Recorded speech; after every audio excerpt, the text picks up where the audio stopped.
So a little bit about myself. I did my PhD at Cornell University in Ithaca, and I majored in cell and developmental biology, where I was looking at how the intestinal morphogenesis is coordinated with its vascular development. Subsequently, I did my postdoctoral studies in University of Pennsylvania and Children's Hospital of Philadelphia Lung Center, where I focused on studying the vascular development of the lung and simultaneously how the vascular development impacts the regeneration of the lung. Then my career took a different turn. I got an opportunity to work at Editas Medicine, which is a CRISPR-based gene therapy company. And primarily, I got this opportunity because of my experience with organoids, explants, imaging, and image analysis. And then after working in Editas, where I was developing some high throughput mechanisms to look at in vivo AAV biodistributions, I did my second postdoc at Brigham and Women's Hospital in Harvard Medical School, where I was developing high throughput screens for studying vascular toxicity. And since November 2021, so exactly a year back, I'm now part of IMCB A-star, where I'm actually looking at a role of some novel genes in the pathogenesis of non-small cell lung cancer at Dr. Hong Won Jin's lab in IMCB A-star. So the reason I gave you this extensive introduction is, one, I wanted to let you know that I'm not a physicist trained in optics. My experience with microscope is predominantly gathered as a user who got the opportunity to work with a lot of microscope systems. And primarily, as I grew as a researcher, imaging and image analysis became one of my passions. I was fortunate to develop live imaging assays to look at asymmetric vascular development in the intestines during my PhD. I was also fortunate to look at the development of the ex vivo lung explants. And then I got an opportunity to do live imaging and static imaging of zebrafish vasculature and lightsheet.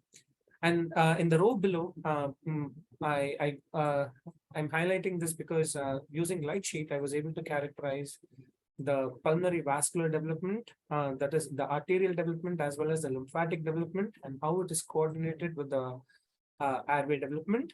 And this work just got accepted, and my image is going to be the cover of Development Journal in Jan 2023 issue. So this work has also is what has earned me the opportunity to talk to you about my experience with lightsheet. So I'd like to begin this talk with a primer on what I understand of lightsheet microscopy, and then I'll be talking about workflows for the workflows that I use for imaging and image processing. So I'd like to get started with section one. So as microscopists, I would like to take a systems view of what a microscope does. In systems engineering, a system is something that takes an input and transforms it to give an output. For a fluorescent microscope, the fluorophore in a sample is a point source, which is the input. And then the output that you get is a multi-channel image. One can ask the question, what is the transformation that the fluorescent microscope is doing to the sample to generate the image? Traditionally, our understanding of microscopy is using ray optics. And ray optics is very intuitive and it helps us understand the complex arrangements of the microscope. But in this particular case, it does not directly tell you what transformation the microscopic system is doing to the sample. Hence, I'd like to take a different approach, which is using the wave optics. Light is a particle in a wave, and as an electromagnetic wave, it has its peak and depressions. And the peak can be represented by what are known as wavefronts, and and the direction of the movement along with the wavefront is a good way of symbolically representing the light wave. Now let's take the most fundamental component of a microscope, a convex lens. Being used to ray optics, the way we understand how the convex lens functions is that the lens is a tool that helps us bend the trajectory of the ray that is emanating from the point source. In wave optics, we can look at the point source as a source that gives rise to spherically divergent waves. And as these waves hit the convex lens, because the center is thicker than the ends, the waves are going to travel slower in the center part and faster in the ends, and this results in the divergent spherical wave transforming into a planar wave. Now let's actually look at the simplest form of a compound microscope, that is a microscope that has an objective and a tube lens, right? So the divergent spherical wave, which is converted to a plane wave by the objective, traverses through the tube, and then the tube lens is once again another convex lens. And because the center is thicker, the center part is going to the center part of the wavefront is going to travel slower, and the edges are going to travel faster. And this results in the planar wave transforming into a converging spherical wave. And this converges to the focus. Now, each wavefront, you can actually think of it as something made up of these small wavelets called the Huygens wavelets. And once we actually start visualizing the waveform as an assembly of these Huygens wavelets, for a converging waveform, we can immediately imagine that there can be constructive interference as well as destructive interference. And basically, in the focal plane, the waves are in phase, so you're going to get constructive interference, and the image that you actually get in the focal plane has a very defined anisotropic form and structure, and this image is called the point spread function. Thus, you can visualize the to answer the question of what transformation a fluorescent microscope is doing to a point source image. Basically, the fluorescent microscope is convoluting the point source image by the point spread function, which is a consequence of the hardware arrangements of the microscope. Now, as I previously told you, the point spread function is anisotropic. It has very distinct geometry in the X, Y, and Z plane. So in the X, Y, it actually has a central array disk surrounded by dark and light rings. And then in the Z plane, it actually is in the form of an ellipsoid with dark and light islands. And basically, it has this oblong ellipsoidal shape. And basically, the fluoropores in the sample is convoluted by the point spread function to generate what we call the image. So convolution is a frequency domain operation, but intuitively you can understand it as, let's say that you have a trace that you want to paint with a thick brush. When you actually draw a trace, draw the shape with the brush, you get a much thicker object, but it is not the exact trace. And this is an intuitive understanding of convolution. So now let's just, in an axial microscope, you have the illumination and the detection in the same axial plane. So just imagine for a second that we now have the ability to rotate the sample and or the detector either way relatively. Now, when you can actually rotate the sample, what you find is that what is XY in the first position is actually the Z in the second position. And when you get the point spread functions of both and fuse it, now you can actually start seeing that the fusion of these points with functions now results in something that doesn't spread as much as the individual points with functions. And now when you can actually rotate the sample to like 8 different views and actually image it, then you can begin to get an isotropic reconstruction of your source object. And the only microscope, to my knowledge, that allows you to do this is the light sheet microscope, because in light sheet, the illumination is actually separate, is decoupled from the detection, and the illumination and detection is actually in orthogonal planes. And because it is in orthogonal planes, you have the ability to rotate the sample, and by rotating and getting different views of the sample, and by once again fusing it, you now have the ability to get an isotropic reconstruction of the image. So the point to take home from this part of the lecture is that lightsheet is currently the only microscopy system that paves way for an isotropic image reconstruction by combining the point spread functions, combining or fusing the point spread functions acquired at different angles. So why is an isotropic point spread function important? If we take a look at the a point spread function generated by an axial microscope for a green light with 1.4 numerical aperture objective, what we see is that in the XY, you can get a lateral resolution of 220 nanometers, but in the Z direction, it is around 800 nanometers. And that is the radius is around 800 nanometers. So essentially the length of the point spread function is like around 1.5 microns. So for a 20 micron cell, if your point spread is 1.5 microns, and most of the time you're interested in how protein A or a biological entity A is interacting with entity B, the proximity, localization, and interaction information that can be gained is very little. But in case, instead of a 220 nanometer lateral resolution, if you have an isotropic point spread function of 0.4 microns, it's more reliable than an anisotropic point spread function. And this is one of the key advantages of the light sheet microscope. Light sheet microscope also has other advantages, which involves reduced phototoxicity, speedy acquisition, and scale.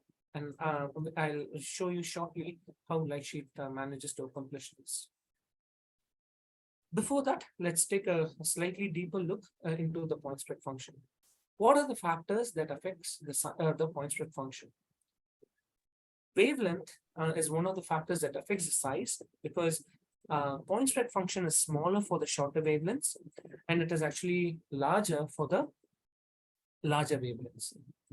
And similarly, another factor that affects the point spread function is the numerical aperture.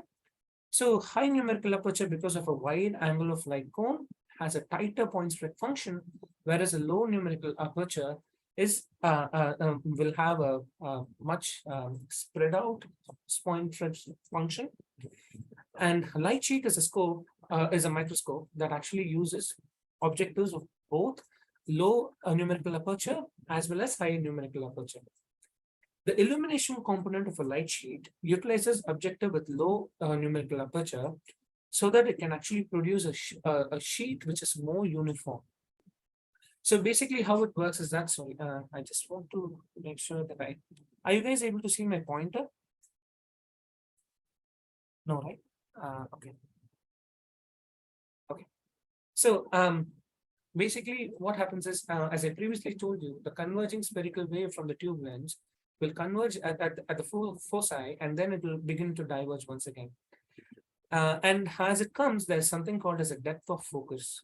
And this depth of focus is actually inversely related to the numerical aperture. So a lower numerical aperture will have a bigger depth of focus, which means it will produce a more uniform sheet, and the uniform sheet will give rise to a larger field of view. The second thing about the illumination objective is that they are not only low numerical aperture, they are also cylindrical in nature. What a cylindrical lens does is it actually compresses the Gaussian beam in only one dimension, but keeps the other dimension intact. So this means that the width of the light sheet that is actually being generated is actually uniform, and you can actually design it in any way you want. So using a cylindrical lens that has a low objective, you can now have multiple illumination, left and the right illumination, as shown in this case, to generate a light sheet. So and when you actually generate this, you're essentially just illuminating the focal plane. And when you're illuminating only a given focal plane in a thick sample, you have a few advantages. One, when this is coupled with a camera detection, because of a large field of view, you can actually very quickly acquire, just one snap of the camera is enough to acquire the image of a single plane. And this can be done by multiplexing with the pixel array of the camera. The second thing is that since you're just illuminating one plane and avoiding exciting the planes above and below, you're improving the signal to background effect. And this is very similar to the benefit of confocal in the z-axis. And because you're not exciting the other planes, you're also reducing the phototoxicity. So light sheets are actually classified based on the type of illumination and detection. And here I'm only covering the basic light sheet microscope, which only has a Gaussian beam. So a light sheet that has a single illumination and single detection is called as an LSPIM. Dual illumination, that is illuminating from both the left and the right, and single detection is called a T-SPIM. And the dual illumination with a dual detection is called an NSPIM. What we have at NTU NOBIC is a T-SPIM. And each of these models have their advantages and disadvantages. Here, the T-SPIM that NTU has is a light sheet Z1. Now, Zeiss has actually released the second generation of light sheet, which is light sheet 7. And here you can actually perform,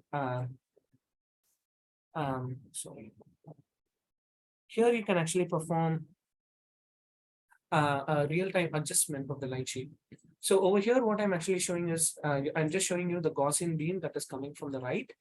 It's not yet been focused, and I'm showing you how you can, by adjusting the position and matching the objective to the refractive index of the solution that you have inside, you can actually begin to focus the right and the left sheet. So of course, I'm just showing you in live how this happens here. And then on the right side, you can actually see that when you focus it, the light sheet will converge towards the focus, but it becomes pretty much uniform otherwise. So, the illumination objectives are engineered such that you're only covering the region that is the field of view for the detection objective. So here I'm showing you how you can actually adjust the Gaussian beam to produce a uniform sheet. Now, since the low NA objectives gives rise to a larger field of view, a consequence of the low NA objective is that because the point split function is not tight, it also results in lower axial resolution. But what really determines the resolving power is the resolving power of the detection lens. And the detection objective is a high numerical aperture and aperture objective.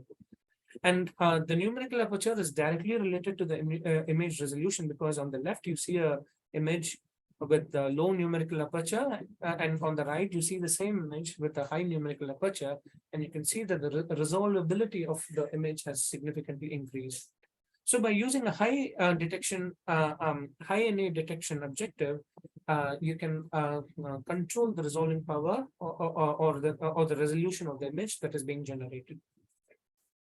So the another advantage of light sheet is that it actually allows you to perform full volume imaging of the thick samples. So in LSPIM, because you only have one illumination, what happens is you need to rotate the sample 4 times, and then once you image it, and these images can be reassembled to give you the complete volume image.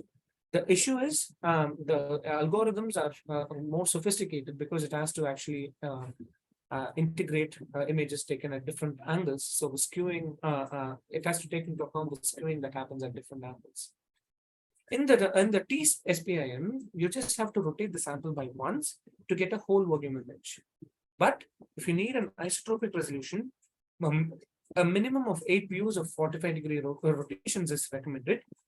And in this particular case, the computational processing is much easier and quicker.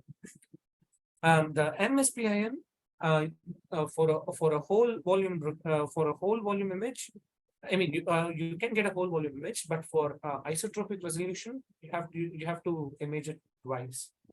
And once you image it twice, as I shown you before, the point spread functions can be stacked to get an isotropic resolution. So from engineering perspective, T-SPIM is easier, and from computational perspective also, I think the T-SPIM is easier. So which is one of the reasons why T-SPIM is a popular mode for commercial light sheets. So to take home, while light sheet is the only microscope that allows you for isotropic image reconstruction, it also has speedy acquisition, reduced phototoxicity, and increased signal to background ratio, which makes it a powerful tool for a many number of biological studies. Because of this, you now have a variety, a lot of publications where you can actually image the cellular dynamics of complex systems such as the embryo. So here, the movie that I'm currently showing is a complete development for Drosophila larvae, and on the right, on the image that I'm actually showing you is the complete development of the zebrafish embryo. And in fact, it has even been extended. Sorry, I have to wait for the video to end, or otherwise my computer hangs. So bear with me till the video ends. So the advantage is that while these have been, while predominantly developmental biologists are taking advantage of this, one thing to remember is that these embryos are pretty much the same size as organoids and spheroids. So which means that the light sheet can be extended to applications that encompasses the organoids and spheroids, extending it to cancer research, regeneration research, and a variety of different types of research.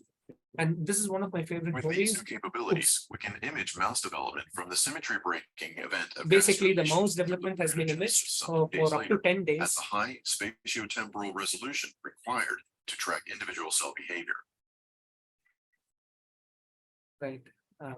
And we can visualize different developmental processes as they occur, such as heart development. So you can see the heart development. So you can see the brain development. Of course, you can find this video on YouTube. So again, from the live imaging perspective, Lightsheet is such a powerful tool. Okay, now so that is the introduction to Lightsheet, and now I'd actually like to talk to you about the workflow that I use for Lightsheet imaging. So Lightsheet imaging is actually a very straightforward imaging, except for the fact that the sample preparation and mounting is complicated, but it is not that complicated. So basically, what I would recommend is before you prepare or embed your samples, if your sample is larger than 800 microns, please perform tissue clearing prior to Lightsheet imaging. You can either use a passive clearing or you can use active clearing agents. There are so many of them that you can actually look into. And one thing is, you should also remember that clearing can cause expansion or compression of your tissues, depending on the reagents used. So what you want is something that you have to decide, and the clearing has to be done prior to bringing the sample for embedding for Lightsheet imaging. Now, basically, there are three ways in which the sample can be embedded. One, the sample can be embedded in a gel, and the Lightsheet systems come with its own mechanisms of actually mounting the gels. Or two, the sample can essentially be super glued to a clip, and the clip can be used for proper orientation. Or three, you can actually, if you have a container that can be screwed into the existing mounting accessory, then you can also use that.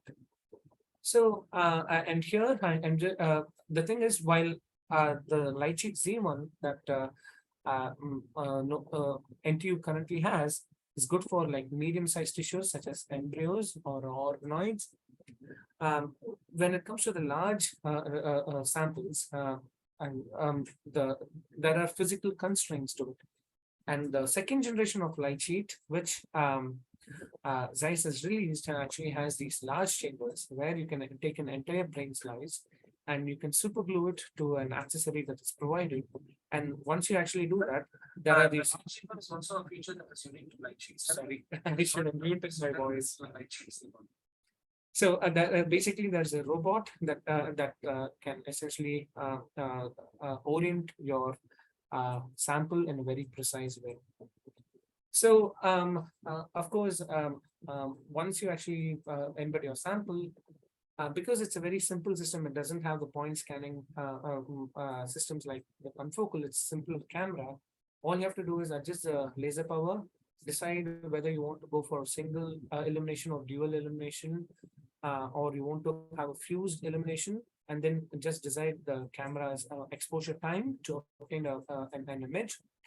And depending on the thickness of your sample, you have to set up the Z-stack thickness and the same Nyquist criterion, which is used for identifying the optimal section thickness in Z-stacks and confocal. The same thing actually applies here. You have to use a Nyquist criterion for optimal Z-stack definitions. And then in lightsheet Z1 for tiling and rotation, you actually need to use a separate module that needs to be downloaded. So with Dr. Radek, we have actually installed it in the NTU EMB lightsheet. So now you can actually do the tiling and rotation with that. In the lightsheet 7, the second generation, the tiling and rotation of the sample is inbuilt and very easy to use. And then lightsheet 7 also comes with what is called as a pivot scan. And basically, the function of a pivot scan is to remove an artifact that is commonly seen in lightsheet images. So what happens is, because of presence of fluoropores and pigments on the surface, you end up getting these shadows that penetrate through the sample. And by just pivoting the beam through small angles like 30 degrees, you have the option of getting different images, and when you actually fuse it, you slightly increase the resolution, but at the same time get rid of the shadows. So this beam pivoting is something that you find in the second generation lightsheet by Zeiss. So now once you have actually mounted your samples and adjusted the laser power, adjusted the illumination, before you acquire the image, it is important to kind of adjust the offset between the left and the right illumination. For instance, I'm showing you here, here this is a zebrafish embryo whose vasculature I'm trying to image. And on the left, you can see that the left illumination is in a slightly different plane from the right. So how do I go back to the normal pointer? I have options. Okay. So I just want to quickly show by trial and error in a matter of a couple of minutes. So you can actually adjust the left and right so that almost the same plane and the same objects are actually imaged. And this alignment is important before you acquire the image. Over here, yeah, I think both the left and the right are covering the same object or same set of objects. So thus you can actually adjust the illumination offsets. Once this is actually aligned to the sample, then you can begin your image acquisition, which is just a start experiment button. So once you acquire the image, we have to remember that the file is typically a single image can be 10 to 100 gigabytes big. So hence you need fast computational softwares. So the past 5 years in which I have used the lightsheet, almost all my images are multi-time. And I need ways of actually stitching these huge images. And the best stitchers are the stitching softwares are IMARIS and Aravind. Don't even attempt to try image. Uh, you'll end up having a significant amount of regret. uh, so now in IMARIS, stitching is very simple. In Aravind, it's a little bit more complex and more powerful, and both of them are quite effective at handling the large data. Now, the IMARIS stitching is effective for multi-tile, but if you have an image where you have acquired multi-angle, multi-view acquisition, the only software that can actually stitch such an complex image is Aravind. IMARIS can't stitch it. Even Zeiss, Zen's own software can't stitch it. Only Aravind can stitch it. In order to do that, you need some fiducial markers. So typically what I do is I take a fluorescent bead, embed it in the same gel in which I'm actually embedding my sample. And the bead is also imaged beside, and this bead essentially serves as a reference for the multi-angle, multi-view acquisition. Multi-angle, multi-view stitching in Aravind. So here I'm just want to demonstrate how easy it is to stitch in IMARIS. So the raw file is a .czi file. The first step is you need to convert it to the .ims format. IMARIS version 9 actually has the IMARIS file converter. So all you have to do is just add this file and then just start, and this quickly converts the image. Now, after you convert the image, the next step is to stitch it. So I'm at a stitcher above version 9.6 is very optimal for stitching lightsheet images. In fact, the artifacts that you every time you stitch, you are likely to get artifacts. Even in Aravind, I used to get some artifacts, but IMARIS stitcher is so good that I really don't see any artifact. So just to show you here, so once you actually open the image, the different tiles, IMARIS will automatically do an alignment based on the metadata and on the amount of overlap that you had actually set. Please zoom in and check if the overlap is perfect. This is a stage where you can even manually adjust the tiles if you want. And once you actually do, so it actually takes the middle tile and it does this. So once you're happy with it, you can say align all images. And based on the information that you have approved, IMARIS will end up aligning all the images and stitching to give rise to your three-dimensional image, which you can save and then subsequently open it in IMARIS. So here the same image is now stitched and we are just seeing in IMARIS here.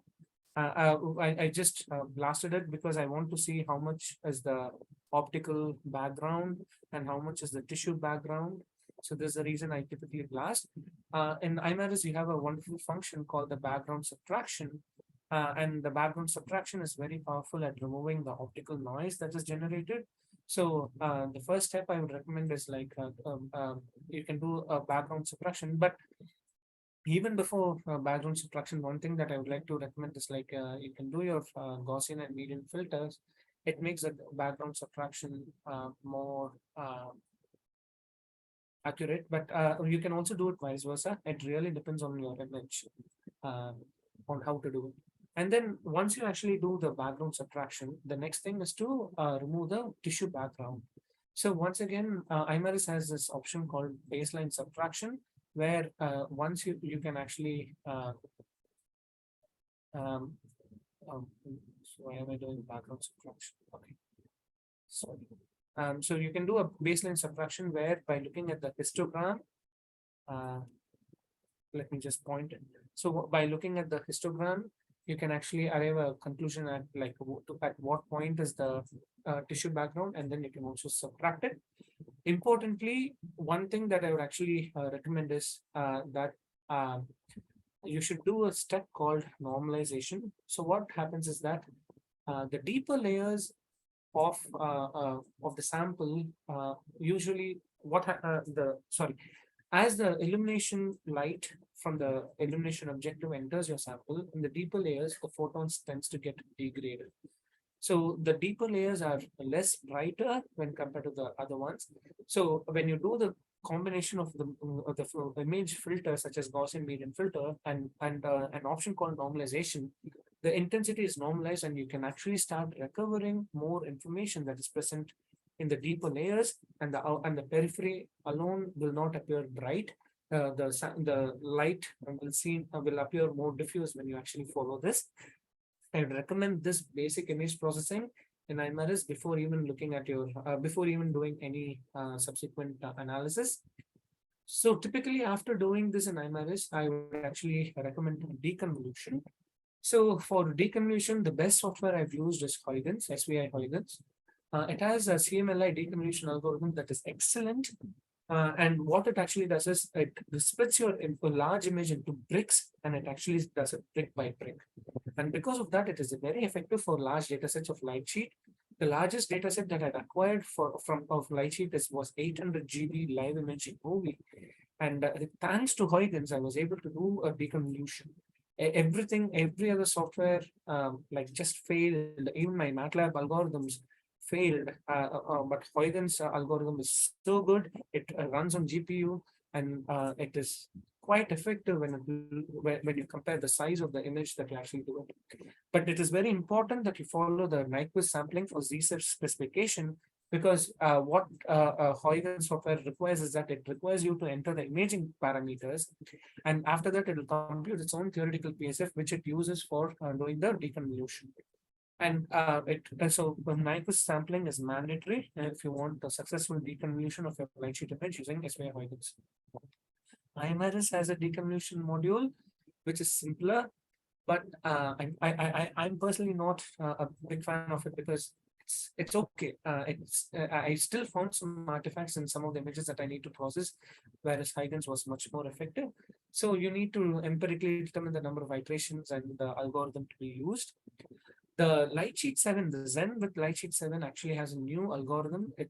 Zeiss calls it the new constrained iterative deconvolution algorithm. Zeiss says it is supposed to be more efficient than other algorithm for deconvoluting the light sheet images, but I'm yet to try it myself. So I'm just passing on what Zeiss says. So the next is file stitching using Arivus. So Arivus is also very nice, very powerful software. And in fact, it is only software, as I previously mentioned, that can do a multi-angle, multi-view stitching. And basically, the way it actually works is Arivus file format is a .sis format. So you have to import your a raw file as a CZI, and then it will ask whether you want it as .sis. And when you're actually importing, you have an option that is called as a tile sorter, where you can do your customized tile sorting. I recommend this whenever you're doing a multi-angle or this thing, because you can actually specify how you want these multiple tiles to be arranged once it is imported. And once you actually have it imported, you can go back to your Zen, look at your metadata, and find out like how many Z stacks that you actually looked at, that you took, and roughly what was a percentage overlap that you had. It is good that if you previously saved it, but I typically I just look at it when I'm processing the image. So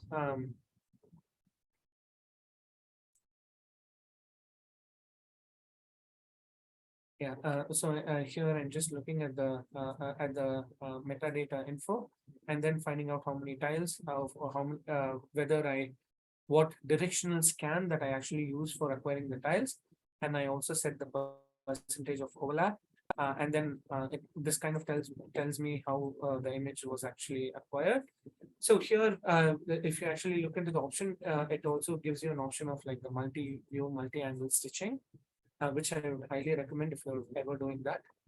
And then subsequently, you can just once you have stitched it, you can actually export it as an OME TIFF, and this OME TIFF can be opened by IMRS or Huygens, so you can still do your deconvolution pipeline and the image processing.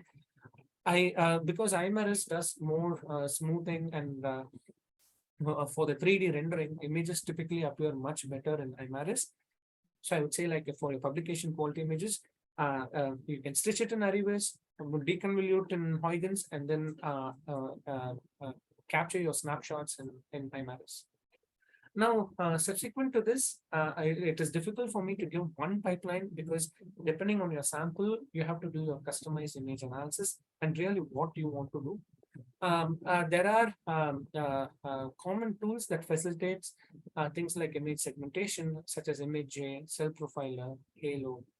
MATLAB and Pythons are once again programming tools that can be used for your image segmentation and boundary definitions. Advantage of MATLAB is that very few lines of code is needed, and because it has a very nice collection of functions in its image processing toolbox that actually allows you to do a lot. In case of Python, in public libraries, you can find some of these functions. But for many of these functions, if you need more control, it's when you have to write your own code, so you need a little bit more advanced. After you segment out and you define what your object is, and then subsequently you would want to classify your object.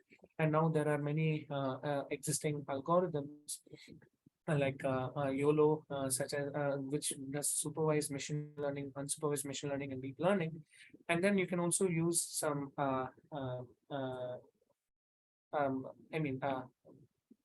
I forget the name, computer vision feature extractions things. So I typically write my own programs in MATLAB and Python for performing this for my use. So if you guys have any images that you'd like some kind of an exclusive analysis, or you want to build a very customized pipeline, you can reach out to me. I developed this expertise by myself over the past few years. Because I could write my own customized program, I was recruited in Editas, and I have a few clients in companies as well. So I should be able to help with most of your queries. If I can't, I'll tell you I can't. But I think with this, I would actually like to, I hope I provided you an overview of what it is like to use a lightsheet microscope. I would like to acknowledge Dr. Radik for giving me this opportunity, NOBIC, because I'm a fan of their lightsheet microscope. I'd like to thank NTU. I'd like to thank the microscope. I'd like to thank the cell, embryos, and tissues that I've sacrificed for learning imaging over the past decade.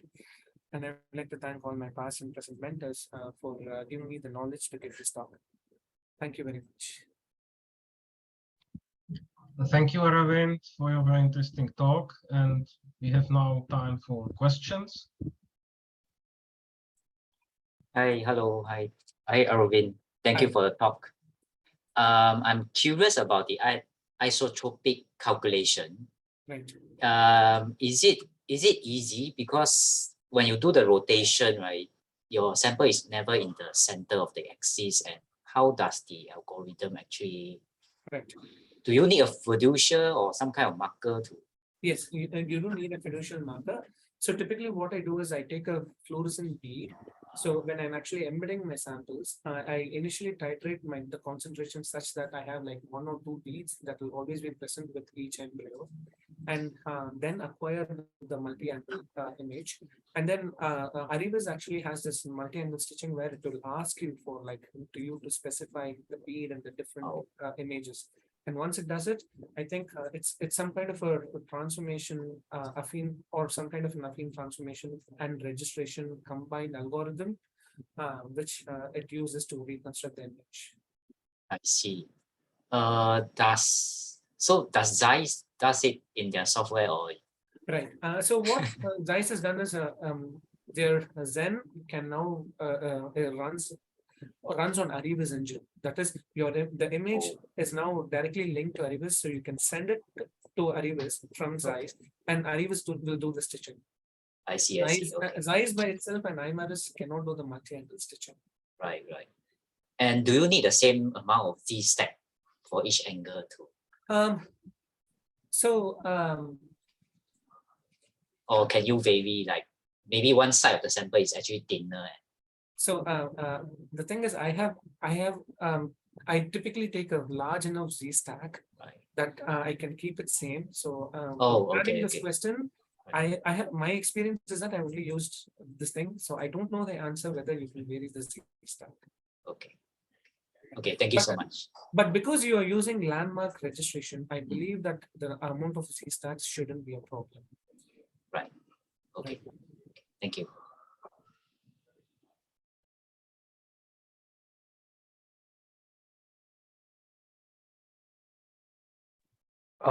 I have a question. I'm sorry, my camera isn't working at the moment. Sure. I was just wondering if you have tried this plugin in Fiji called Big Stitcher. Right. And does it also not Yeah. work? Yes, so that also has this bead-based registration option. The thing is, when I'm opening very large images in Fiji, there is a lot of file handling issues that I actually face. So of course, these big data viewer and these big stitcher options, they do the pyramid-based compression or something similar to actually handle these larger files. But then even the multi-tile images, when I actually stitch an image, I get some errors. It's not aligned properly, and it's not easy to fine tune it, which is the reason why I actually prefer IMRS Stitcher or Aravind Stitcher, because there you actually have an option that even if the software algorithm doesn't put it exactly, you have an option of like clicking a particular tile and moving it either to the left or right, and then it the IMRS and Aravind uses it as a way to uses that positional information that you provide as a way to stitch your entire Z stack. So I prefer this more than the big stitcher. But again, this was back when I in 2019 or early 2020. That was the last time I used it. So I don't know whether any more improvements to the plugin has been made. So I just have had horrible experiences opening it in IMRS. I'll do one process, it'll crash. Sorry, in image, in image. Yes. IMRS, it's also a little unstable that way, but image was, yeah. I think my patience was tested to its limits. Let's just put it that way. Okay, got it. Yeah, I think I might try it. We have Aravind and IMRS and also the Fiji. So Right. yeah, so if I have a chance, I might try it and then see if it has improved. Sure, and Thanks. let me know. I'd like to learn from you about your experiences. Okay, yeah. I mean, if I find anything interesting about this Big Stitcher plugin, I'll let you know too. Sure. Thanks. Thanks.